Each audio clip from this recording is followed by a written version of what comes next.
Good morning. Last week was the third consecutive week of positive close for the market.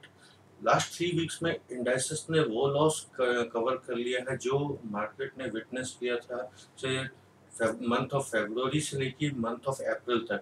से last 3 months में जो correction हुआ था वो इंडाइसेस ने ऑलमोस्ट 3 वीक्स में ही कवर कर लिया है। तो ये जो रनअप है काफ़ी ज़्यादा शार्प रनअप है। अब यहाँ से आगे आने वाले समय में मार्केट इतना स्मूथ अपमूव नहीं रहेगा। इस मोमेंटम के साथ अपमूव कैरी फॉरवर्ड करना टफ होता जाएगा। इमीडिएटली अगर हम देखते हैं तो निफ्टी को जो रेजिस्टेंस मिलता है वो मिलता है अप्रोक्सीमेटली अराउंड 6025 के आसपास।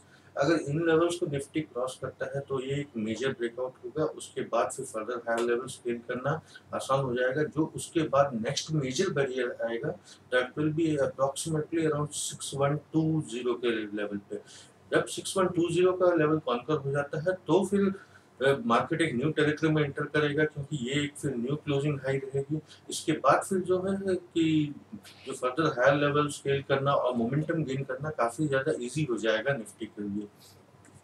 वेरएस ऑन लोअर साइड अगर हम देखते हैं तो जो मेजर सपोर्ट मिलता है वो अप्रोक्सीमेटली अराउंड 5850 के आसपास आता है। 5850 के नीचे अगर निफ्टी क्लोजिंग मिलता है वीकली बेसिस पे तो फिर यस वो कंसर्न हो सकता है। उसके बाद मार्केट फिर से एक करेक्शन के मोड में स्लिप हो सकता है और both time based as well as price based correction market witness करने के चांसेस बढ़े जाएंगे वहाँ पे। अगर सेक्टर वाइज देखें तो ओवरऑल जो सेक्टोरियल रोटेशन चल रहा है पार्टिसिपेशन का, किसी जैसे कि कभी कोई सेक्टर पार्टिसिपेट करता है उसके बाद फिर कोई नेक्स्ट सेक्टर लीड करने लगता है। तो जो इमीडिएटली जो प्रोबेबिलिटी बन रही है कि जो सेक्टर्स को थोड़ा सा अब फ्रंट में आना चाहिए वो है कैपिटल गुड्स से। कैपिटल गुड्स में अगर हम पर्टिकुलरली देखते हैं तो लास्ट एंड टुकड़ों का जो फॉर्मेशन है वो स्ट्रेंथ इंडिकेट कर रहा है। चांसेस है कि स्टॉक 1650 एंड 1700 के लेवल को टेस्ट करने की कोशिश कर सकता है। और अगर अदर स्टॉक्स देखते हैं सेम कैटेगरी में तो भेल का जो फॉर्मेशन है वो इंडिकेट कर रहा है कि लोअर लेवल पे मार्केट स्टॉक ने काफ़ी ज़्यादा कंसोलिडेशन विटनेस किया है।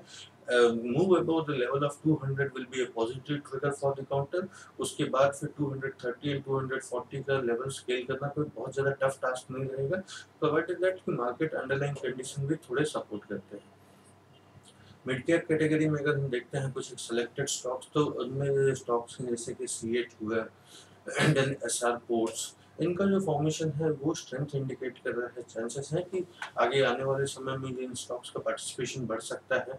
तो ओवरऑल मिड कैप कैटेगरी को देखते हैं तो जो फॉर्मेशन है वो इंडिकेट कर रहा है कि निफ्टी जब तक 5850 के ऊपर ट्रेड कर रहा है तो चांसेस है कि ग्रेजुअली मिड कैप स्टॉक्स का भी पार्टिसिपेशन बढ़ना चाहिए और यहाँ से एक फर्दर अपमूव आने की संभावना बनती है।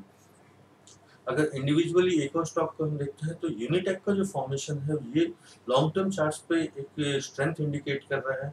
जो फॉर्मेशन है वो इंडिकेट करता है कि 28 के ऊपर स्टॉक अगर मेंटेन करता है तो चांसेस है कि हायर साइड में 36 एंड 40 के लेवल को टेस्ट करने की कोशिश कर सकता है।